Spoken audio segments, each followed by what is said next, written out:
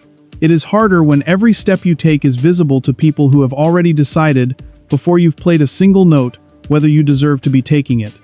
She started a band at 15 because she loved punk music and needed to make noise. She ended that band at 23 because she had become someone else and the band couldn't come with her. She faced the hardest chapter of her life in public, turned it into a song covered in butterflies, and kept going.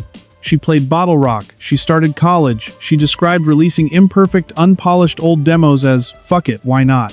That is not a story about privilege, or rather, it's a story about what you do with whatever circumstances you were handed.